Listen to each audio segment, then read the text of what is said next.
2 दिसंबर 1984 भोपाल, एक ऐसा शहर जो उस रात सोया हुआ था। लोग अपने घरों में थे, बच्चे माँ की गोद में, बुजुर्ग गहरी नींद में। किसी को नहीं पता था कि हवा में मौत घुल चुकी है। एक ऐसी मौत जो दिखती नहीं पर सांस लेते ही जिंदगी छीन लेती है। उस रात भोपाल ने सांस लेते हुए मरना सीखा। 1984 का भोपाल शांत, साधारण, जिंदगी से भरा हुआ शहर। झीलें, हरियाली और सुकून। शहर के एक कोने में एक फैक्ट्री थी, यूनियन कार्बाइड। लोग उसे रोजगार की उम्मीद समझते थे। उन्हें क्या पता था, यही फैक्ट्री एक दिन उनकी कब्र बन जाएगी। इस फैक्ट्री में गैस रखी जाती थी, मिथाइल आइसोसाइनाइड यानी MIC, इतनी जहरीली कि इंसान कुछ सेकंड में मर सकता है। लेकिन सुरक्षा, अलार्म बंद थे, कूलिंग सिस्टम काम नहीं कर रहा था, स्टाफ कम था और ट्रेनिंग अधूरी।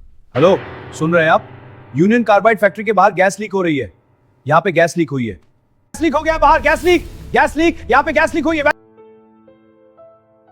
भोपाल गैस लीक की असली वजह लापरवाही या सिस्टेमिक फेलियर।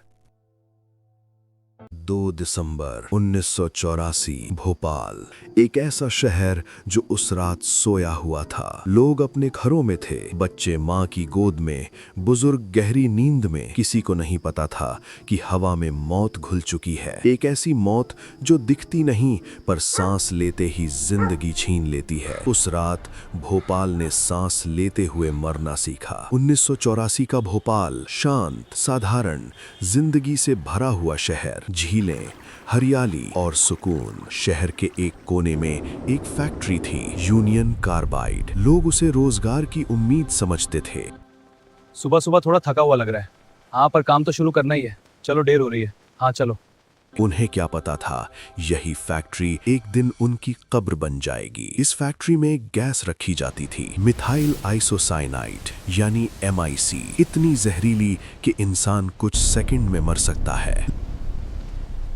लेकिन सुरक्षा, अलार्म बंद थे, कूलिंग सिस्टम काम नहीं कर रहा था, स्टाफ कम था और ट्रेनिंग अधूरी। फैक्ट्री चल रही थी लेकिन सुरक्षा मर चुकी थी।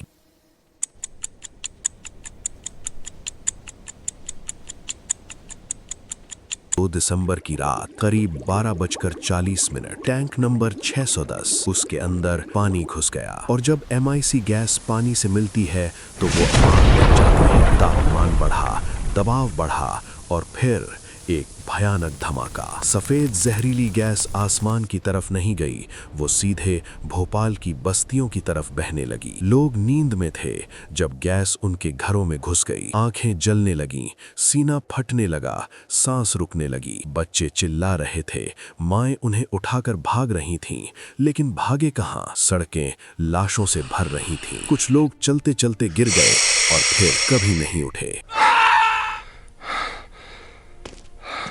अस्पतालों में कोहराम मच गया। डॉक्टरों को नहीं पता था ये कौन सी गैस है, इलाज कैसे करें।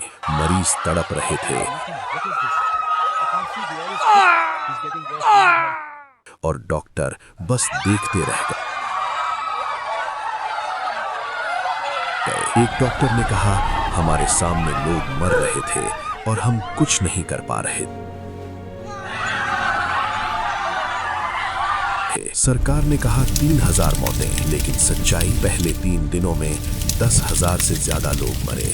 आने वाले सालों में 20,000 से ज्यादा। लाखों लोग हमेशा के लिए बीमार हो गए। अंधे बच्चे, जन्म से अपंग बच्चे और जिंदगी भर का दर्द। भोपाल जिंदा था लेकिन टूटा हुआ। और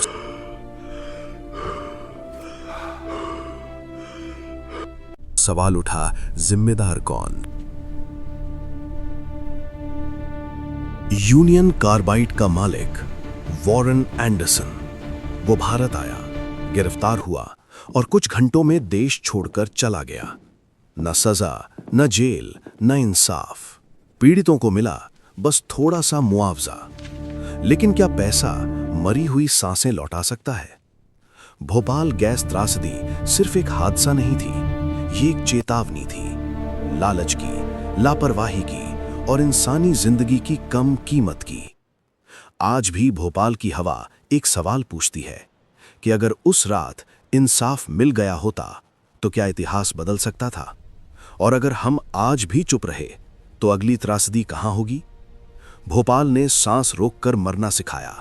अब सवाल यह है, क्या दुनिया ने कुछ सीखा?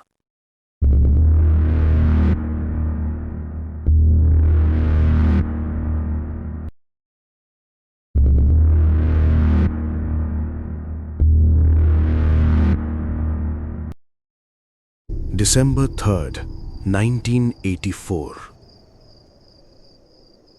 रात के लगभग 12 बजे भोपाल, एक शहर जो उस रात चैन की नींद सो रहा था।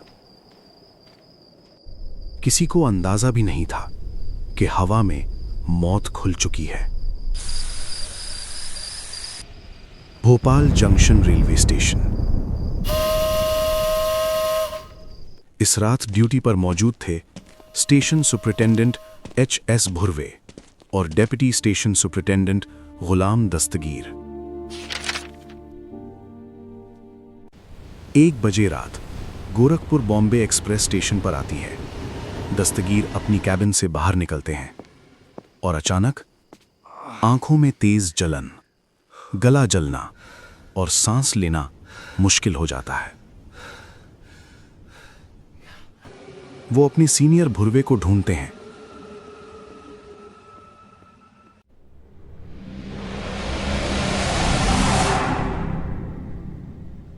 लेकिन कहीं से कोई जवाब नहीं आता। फिर जमीन पर पड़े हुए मिलते हैं H.S. भुर्वे। सांस चेक की जाती है, लेकिन वो जा चुके थे। उसी पल दस्तगीर समझ गए, ये कोई नॉर्मल इंसिडेंट नहीं है। स्टेशन से सिर्फ 1 किलोमीटर दूर यूनियन कार्बाइड फैक्ट्री। यहीं से रिलीज हुई थी 50,000 पाउंड जहरीली गैस। MIC, हाइड्रोजन साइनाइड और फॉस्फेट। स्टेशन पर अब सबसे सीनियर ऑफिसर थे गुलाम दस्तगीर। उन्होंने एक फैसला लिया, रूल्स के खिलाफ, प्रोटोकॉल के खिलाफ। गोरखपुर बॉम्बे एक्सप्रेस को 20 मिनट पहले निकलने का ऑर्डर। उन्होंने सोचा, ट्रेन के विंडोज बंद हैं, पैसेंजर्स सेफ रहेंगे।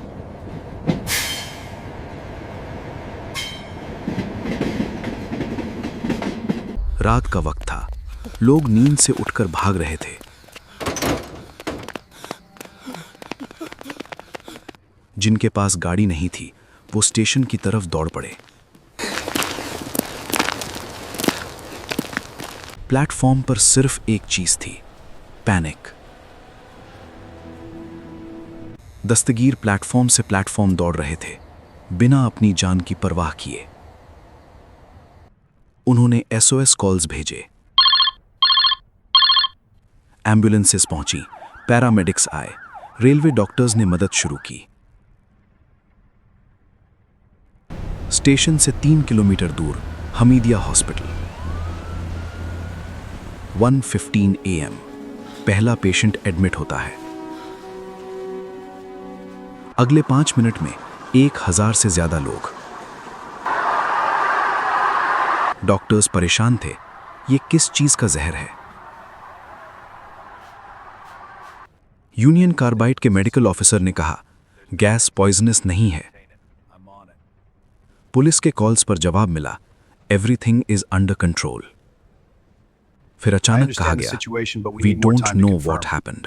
Hello? Are you still there? Dastagir का घर फैक्ट्री से सिर्फ 3 किलोमीटर दूर था। बीवी और 4 बच्चे। लेकिन वो स्टेशन छोड़कर नहीं गए।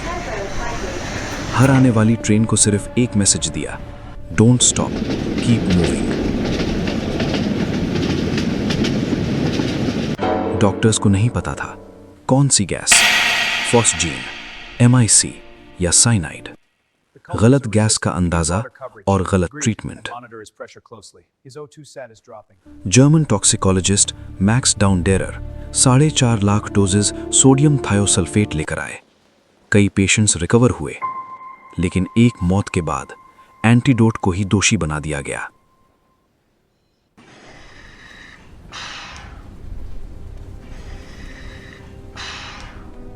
ऑटोप्सीज ने प्रूफ दिया साइनाइड पॉइजनिंग, पर सच बहुत देर से सामने आया।